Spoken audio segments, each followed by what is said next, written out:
Okay, a really important factor for tiny house living is the loft. The lofts are fantastic spaces in order for you to put your bed up in the loft to create more space downstairs. Now that doesn't suit everybody, so we do have models where there's a ground floor bedroom, but it's a very common feature with a lot of tiny houses. You'll see with me, I'm 6'2", I'm sitting upright on this bed. It's a very thick mattress, and there's still plenty of space for me on this standard model tiny house. You can lower the loft heights down if you'd like. It has consequences for other things, but we certainly can work that through a custom design if you'd like.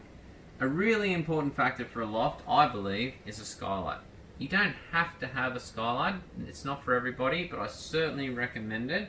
It's a wonderful way to get one, light, but also if you are thinking about more like daytime sleeping, it could get quite hot up here. There's no question about that. That's the reality of a tiny house. If you're trying to have a daytime sleep, you could get some extra hot air up in this loft space. So the beauty about a tiny house with a skylight, you simply have an opening skylight and you can just push it up, and all the hot air that would potentially be in here, it's gone very quickly. So it's really not a problem.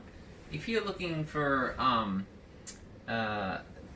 some extras that you might want to consider, you can put the fly screen on it. So if you're having a rest or a read up here during the day, you can have it open with the skylight fly screen on it, so you're not getting pestered by bugs. Or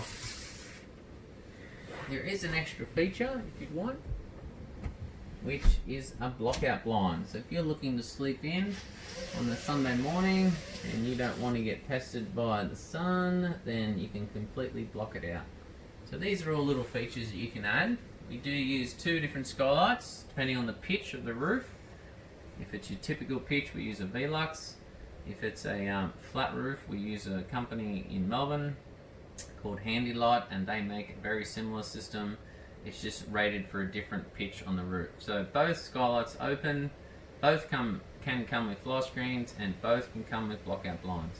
It's a really nice feature to add to any tiny house. You can have one, you can have two, you can have one at either end. There are slightly larger ones. There's ones that open up that are solar powered, which are on remote controls. There's a number of different choices that you can go for. It's a really good finish, a really nice feature to add to any tiny house, and the choice is yours on how many you have.